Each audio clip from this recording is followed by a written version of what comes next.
Morning, everyone. It is just a privilege to be with you again. I absolutely love being able to share from God's Word. It's life, changes our hearts, and so I'm so excited about that. If you are here watching for the first time, if you are exploring faith, wherever you are on the journey, it's just brilliant to have you with us. And I really trust that God speaks to you exactly where you're at. I know that He will as we dive into the passage today. So I'd love to pray, and then we will get stuck in. Lord Jesus, I thank you that you are with us right now. I want to thank you that you are close. I want to thank you that you meet us where we're at. And I thank you that your word is life. I want to thank you that your word changes us. Your word draws us in. I want to thank you that you are love. I want to thank you that you are truth. So I ask that you would speak today. I ask that you would challenge us. I ask that you would instruct us by the power of you, Holy Spirit. Amen. Brilliant. Before I dive into the passage, I'd love to recommend 3 podcasts. I love listening to these on my drive. I love to make the drives, whether it's to the shops or wherever, just effective. So often I try to pray and spend some time talking with the Lord, and then I try and listen to a few different things just to inspire. So if you do podcast, 3 ones, I'd love to recommend one. And he came out and actually did a men's camp for us a while ago. Simon Gilbert, he runs Great Lakes Outreach in Burundi, one of through the war-torn times. And he has a podcast called Inspired with Simon Gilbert. And all he does is interview amazing people from around the world. So give that a listen. The next one, and I'd say this is for any business leader, anyone sort of high school and beyond wanting to grow, the Craig Groeschel Leadership Podcast, just once a month. Amazing, useful, practical advice on anything leadership orientated. You can put into practice whatever occupation you have. And then the final one, some of you may remember Gabe Phillips, a sort of tiny redhead, fiery preaching, I mean, just so exciting, full of fun, a great friend, and he's just started the Gabe Phillips Show. He interviewed last week Majosi, the famous South African musician who they were at school together, and if you want something refreshing and fun and full of laughter, listen to those as well. So those 3, I'll put the links as well. We'll put the links on YouTube, but please do check that out. So I know it's getting older now, but some of you may have watched or heard of the movie The Truman Show. It's about a man, Jim Carrey, and he didn't know it, but actually he was born and lived as part of a TV show. So he lives in this world, and for those of you who haven't watched it, I'll just ruin it for you. As he goes along, he suddenly starts to work out the same people say hello to him every morning, the same people drive at the same time, and he starts to work out that this just isn't really normal life. Something different is happening. He thought he was living real life, but actually that was only part of the story. He was led to believe, though, that that's all that there is. He was led to believe that this is the world, and he was living it. And to be honest, that can be true for many people in society today. You may feel, or people in society may feel, that what there is here and now is all that there is. Work, holidays, savings, living to as long as you can, looking after your body, that's all that there is. And then it just stops. But there's a very real, in fact, more true reality than the here and now that's happening at the same time all the time. The kingdoms of light and darkness. And almost like the Truman Show, where he thought that's all it is. There may be some of you watching now or in society, we need to realize that there's many who feel that this is it. But actually, there's 2 kingdoms that are flowing in and out of this all the time. And so the question for those of us who would call ourselves Christ followers today, this is the question, is do your family, friends, work colleagues, anyone you relate to, would they know that you're living for a different kingdom? Would they know that, yes, you're involved in the here and now, but actually there's a reality that you're living for that they may not see yet? Is it evident in the passions of your heart, the way that you treat people, what you spend your money on, the language that you use, how you speak, what you care about?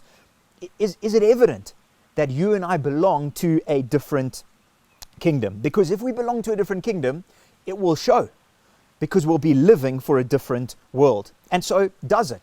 And if you're here visiting one of our sites at Harvest today, I trust that you'll see a difference amongst us. And if you don't, please don't blame Christ. He's not at fault, we are. But I trust that as you walk into these families of faith at different sites, you'll go, it's clear that these people are living for something that's not quite happening in the world in which I live. That's what I trust, that's what I pray for. That's what I pray for myself and for all of us. You know, a friend of ours in the United Kingdom has really been getting drawn in by the Holy Spirit. She doesn't know the Lord. She hasn't necessarily followed much, but Sarah in particular been having conversations with her about just what we believe and why we believe what we believe. Now, the sad thing is that she has a friend who's part of a church in England, and that friend is sharing with her, and her church is sharing a very different type of faith to what we believe. And so she's saying, how is this different? How is it that what I'm hearing from one church in England is absolutely opposite to what you say is biblical as well? And this is bringing her confusion. It's making her question what Christianity is all about. And this is so damaging to anyone who's exploring faith. Christ followers not representing Christ. And I trust, if you're looking in here as someone exploring faith, I trust if we've known Jesus for a long time here at Harvest, that what people are seeing and how we're living is truly how Christ has asked us to live, which is what this series is about, the Sermon on the Plain. It's that, are we living, are we showing a true representation to all around what it means to really live for Christ? And so we're in the passage in Luke 6.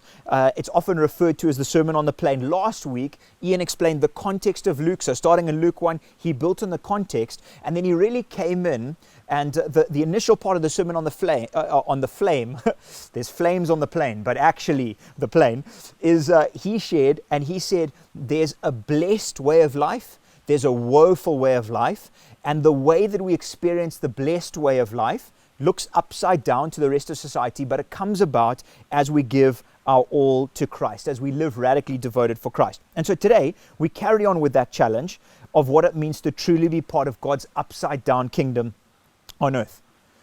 When we become Christ followers, we live for an opposite kingdom.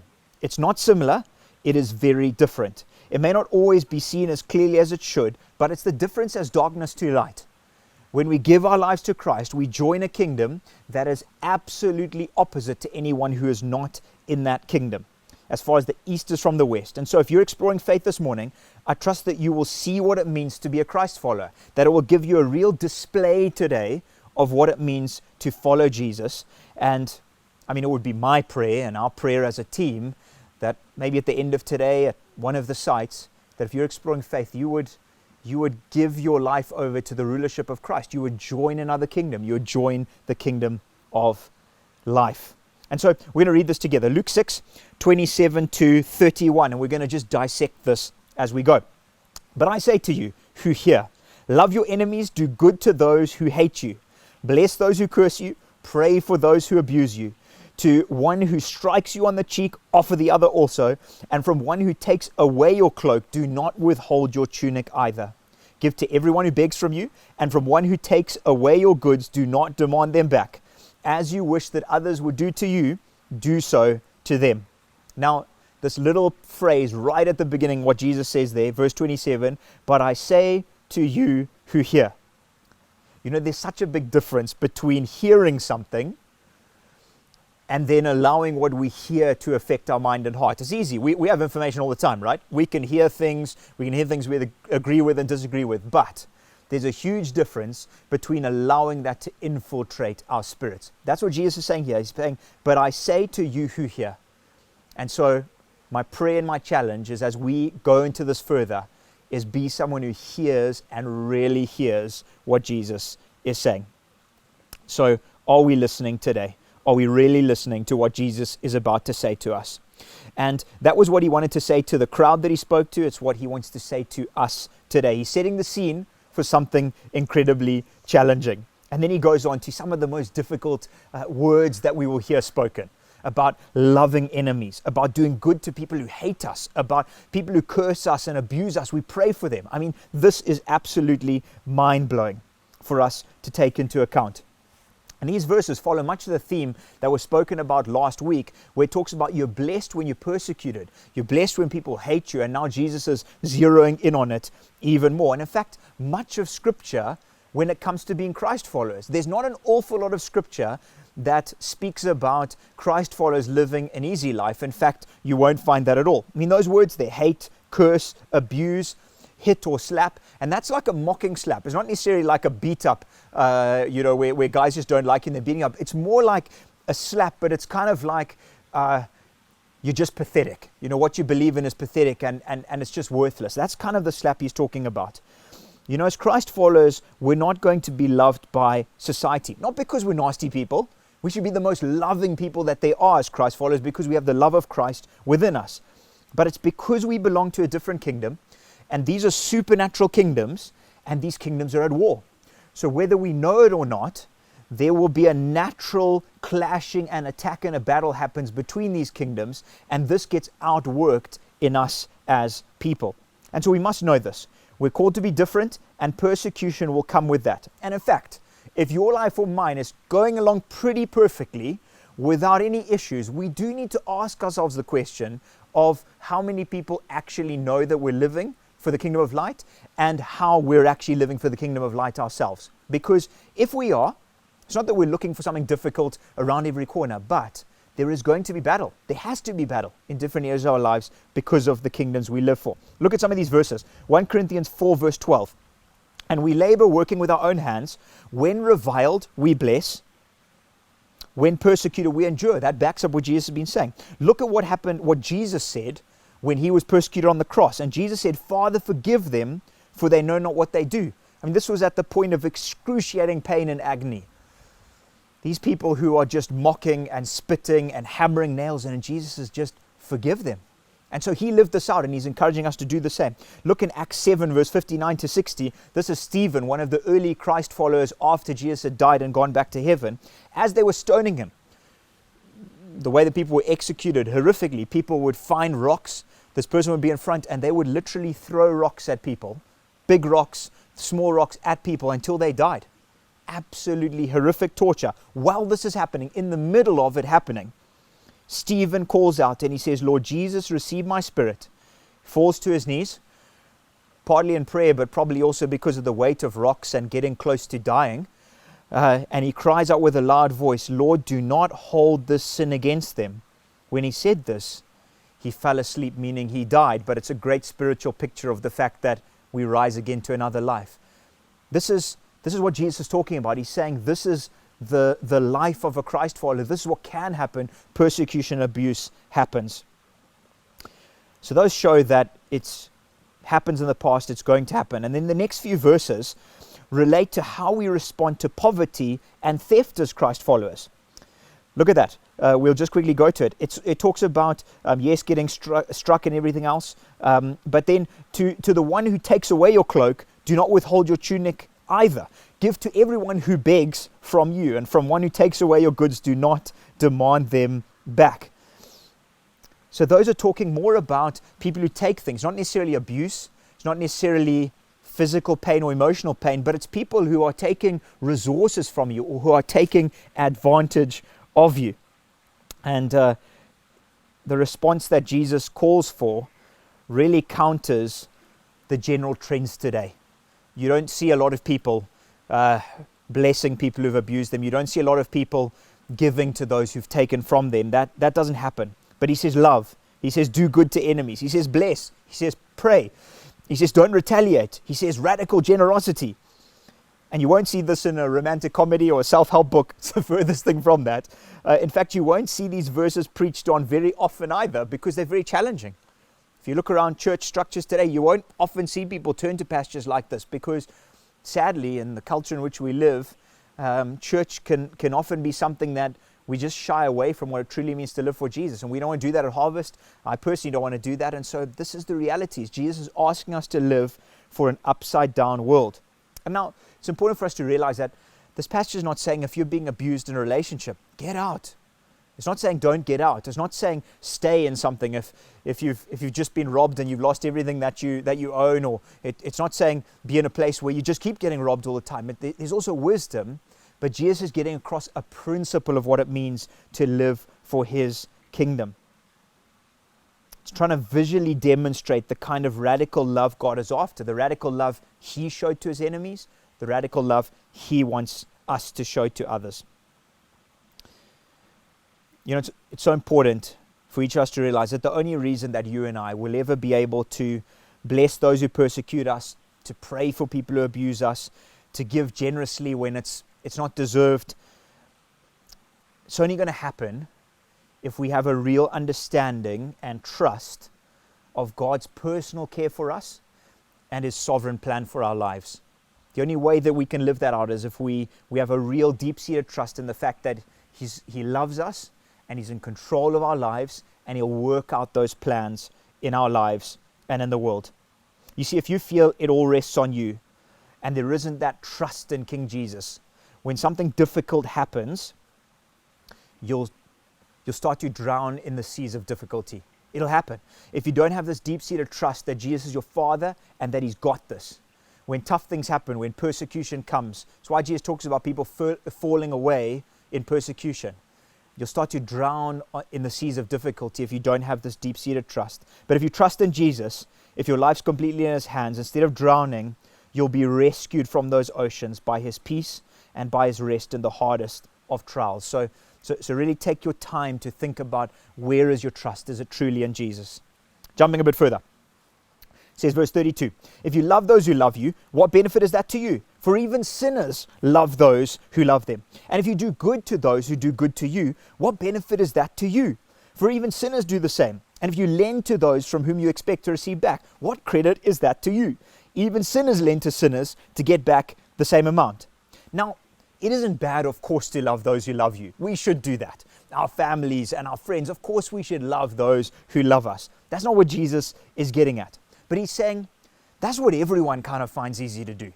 That's kind of standard in society. But what's going to differentiate you as a Christ follower? What's going to make you different? You see, there's loads of people who do good in the world. Well, in fact, it's a real drive in society at the moment. We're big on philanthropy. We're big on community work in our societies. We're big on those sorts of things. Corporate social responsibility, responsible tourism. We only want to travel to places where the people in the area are cared for and will pay money for it. We're big on that in the world in which we live. It makes us feel good. And so, are these things bad? No, they're not at all. And in fact, I applaud people, Christ followers, not Christ followers. I applaud everyone who's wanting to make a difference in the world in which we live in a physical sense. But the point Jesus is making is that you won't often find, in fact, I would challenge you to see if you can find this, you won't often find the same kind of love and care towards enemies. So you won't often find companies or businesses or tourism or people saying, man, we are just giving funds and I'm just investing my time towards that political group that I really don't like, or to that person who's treated me so badly, but I'm just there and I'm pouring my funds into that person's company. I mean, they absolutely wrecked my life, but I just can't wait to just pour my funds in and help them and love them. That is what you won't find in society. You won't find people doing that. But that's the example Jesus is calling us to. He's saying, what I'm calling you to is how I lived. And I gave love and care to those who treated me terribly. And the way people will know that you're part of a different kingdom is if you do the same. Verse 35, but love your enemies and do good, and lend expecting nothing in return, and your reward will be great. You'll be sons of the Most High, for He is kind to the ungrateful and the evil. Be merciful as your Father is merciful. And so Jesus shows us a different kingdom way. When I drill down on this, I want you to think now, really think about this. Don't just allow this to pass. I want you to think about the murderers that you might know. I want you to think about maybe farm stealers, if that's you. I want you to maybe think about political difficulty. Maybe think about the business partner that wrecked your partnership. Maybe think about relational strife, maybe frustration, maybe think pain. I want you to really get into this in your mind and in your heart. As you go there in your mind and heart and emotions rise and difficulties rise, Jesus says, love. That's what He challenges us to. This is incredibly difficult and this is incredibly painful. He says, I want you to think well of that person. I want you to give to that person generously and don't expect anything back. Thankfully in life I haven't experienced what many have. But I've been challenged in a few small times of these. When I was a teenager, I was beaten up by guys I thought were my friends. And it took me a long time to grapple with at high school, lower six. It took me a long time as an all-boys school to grapple with actually seeing those people as Jesus does. Chinam Asa, as you know, I've shared this a bit before, but his son died from a sort of drug overdose, they suspect, in America. And I felt the Lord saying, you need to go to his house, this minister in Zim that many might not like, and you need to just say that you're sorry and that you really care and you're praying for him. And it was hard to do, and I felt it was what I was supposed to do. A while ago, I was involved in a sort of business startup with a number of people in Zim, and as it came to launch time, I was kicked out in a boardroom kick out, and I couldn't believe this from the people that I knew. And Jesus, I really felt him say, but you need to love these people. They're part of a different kingdom and you need to love them. But why? Why should we do that? This is what Jesus points out in this passage. And I'd say 3 key things. Why do we need to look forward, look different to society? Number 1, it says there, because your reward will be great. If we live for his kingdom, he promises that you and I will be rewarded for all eternity, where it matters most, where it's not going to be used up, where we take it with us forever. You see, it's important we realize that we're living for an eternal reward. That's the best place to invest. That's what we're living for, eternity. So that's one reason to love as Jesus called us to. Second one, this demonstrates to those we come into contact with that you and I are actually sons of God. It says there, great will be a reward and you'll be sons of the Most High God. You see, our good works are ultimately pointless if they don't point people to having a heart change. All of our good works, they're almost pointless if it doesn't lead to a conversation about Christ, about why we're doing it, about people knowing that we are sons and daughters of the living God. You know, if there's care and compassion, and this is important that we get in the world that we live in, if there's care and compassion without sharing Christ, may not be the first time we show care and compassion, but if it doesn't lead to us sharing Christ, it's almost like us giving someone a meal on the Titanic instead of space on a life-saving raft before it's about to go down. It's almost like saying, hey, listen, here's like a great meal. I mean, you're going to die in about an hour's time. You're going to be dead, but here's a meal because I really care about you, instead of giving them a life raft to save them from death. That's what it's like if we just do good, but we don't point people to Jesus. And thirdly, the overall reminder that he has been unexplainably kind, uncomprehendibly merciful to us. It says therefore, he is kind to the ungrateful and the evil. Be merciful as your Father is merciful. He's done that to all of us. Before we knew him, before we were born here today, Jesus died on the cross for us. He gave his life for his enemies. On that cross, he suffered excruciating pain for my sin and for yours. And that's how we live in the way that he calls us to, so that others might just catch a glimpse of this awe-inspiring love that they desperately need. 3 great things. Right, we're almost at the end. You've done so well. I know it's been a bit longer, a lot to get through, but we're getting towards the end, getting to the last little bit. Verse 37, judge not, and you'll not be judged. Condemn not, and you'll not be condemned. Forgive, you'll be forgiven. Give, and it will be given to you. Good measure, pressed down, shaken together, running over, will be put in your lap. For with the measure you use, it will be measured to you. And so these verses speak into situations to others, into situations, not so much abuse coming towards us, but it's how we treat other people. So it sort of flips on its head. The one was how people treat us. Now it's how we treat other people, particularly when we feel like we've got the upper hand. So it could be pride. We're just a little bit better than other people. Maybe it's the power to squash someone's life because we know something juicy, a mess up, a failure. We know something juicy. And if we share that, that can really affect the way people see them. Condemnation. We could bring condemnation on people by what we share. Or we could hold a grudge and shun them away from our lives, refuse to forgive them. The way that we respond to others shows what the Father's response will be to us. This is huge. It's terrifying. The way that we treat other people, it shows God's heart in us, but it's also the way we will be treated by God. Let that sink in. I mean, that is challenging. It's terrifying to me as well. Part of those things with friends who beat me up or those sorts of things, maybe people that I struggle with or people who've hurt me, there's a huge thing of going, if I cannot release God's forgiveness and love to them, it means I'm not receiving it from God. I can't. It's impossible for me to receive it. And that's a huge, dramatic challenge. Friends, no matter how hard this is because of what's happened to you, you have to learn to ask Jesus for his help to forgive. Because if not, God can't forgive us and it stops his work in our lives. And maybe you say, well, Craig, this is too painful. Run to the cross of Christ. Run to him. He's the one who has faced worse. He is the one who took it all on himself. He's the one who knows. He's the one who understands, and he will reward you. But run to the cross of Christ. Then it says they give and it'll be given to you. This is an all-encompassing giving. It's giving of our lives, our time, our gifting, our resources. It's being radically generous. You know, I'm constantly blown away by the generosity of people amongst us. People serving, getting up early to serve, people willing to take up time out of their week, giving of time, giving sacrificially of financial resources. I mean, I'm just blown away.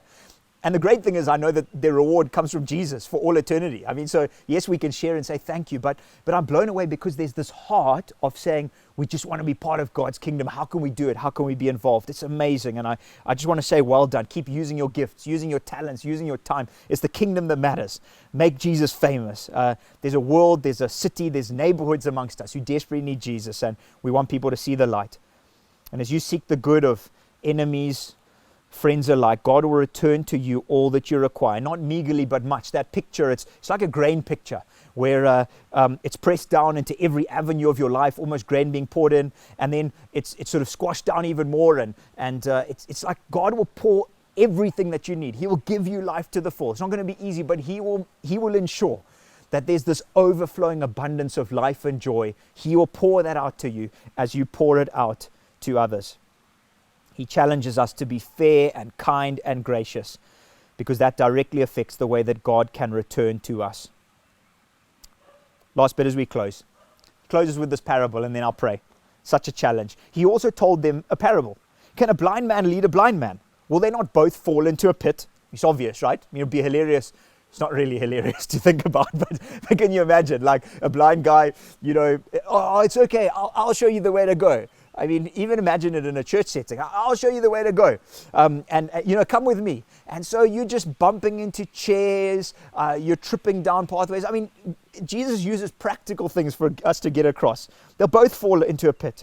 A disciple's not above his teacher, but everyone, when he's fully trained, will be like his teacher. Why do you see the speck that's in your brother's eye, but don't notice the massive log in your own eye? How can you say to your brother, brother, let me take that tiny little speck out of your eye, that tiny little speck. I've seen that issue in your life.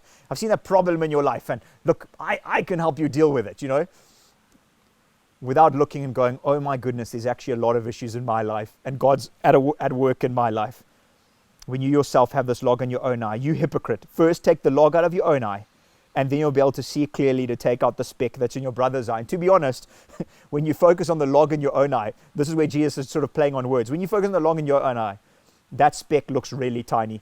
You almost can't see it, and you just realize, actually, that's kind of a bit irrelevant. I just need to deal with myself. Jesus brings this back to himself. He challenges us not to follow the wrong people. If you follow those who are spiritually blind, you'll be misled. What does spiritual blindness look like? It's a type of teaching that says to you, follow me because I have the answer. You know, the way that I follow, you know, God is just a little bit better than everyone else. I've got the real secret. You know, I've got the real revelation. Whenever the picture or the way that we live starts pointing towards a person rather than to Jesus, there's a problem. That's blind leading the blind. Whereas Paul in Scripture was like, follow me, but only as I follow Christ. So you're actually really following Christ, and I'm trying to be the best example for it. And so that's the blind leading the blind. Usually involves pride. Shame. Those guys just don't have what I have. I mean, shame, they're just really trying to follow God, but I just know more than them. And I mean, a person's just got a really terrible life, and I mean, geez, they have wrecked their lives. I mean, you know, it's not like I'm gossiping, but that person has wrecked it, eh? I mean, I'm just so happy that I'm not in that place. But I mean, we've got to be so careful about the pride that can creep into our lives. If only they had the kind of faith that I have. Friends, beware of this sort of teaching. We must be led to Jesus. You see, we follow Christ. We point each other to Christ. We pursue Christ. We need humility and passion to be like him. There's a famous theologian and evangelist. Check him out, J. John. He's the funniest guy, Greek origin. I love the way that he speaks. And he said, often people come ask him, he's been used across the world. He's a famous evangelist. And he says, people sit down with me for coffee and they're like, hey, J. John, tell us, how do we get a ministry like yours? And he says he kind of thinks that people look to him like he's in the Premier League soccer and they're kind of in third division. They're trying to work out, like, how do I get into the Premier League? And he says to him, do you know what? He says, there's two things. It's not that you're going to be like me, and it's not that I'm trying to be like anyone. He says two things. He says holiness and humility.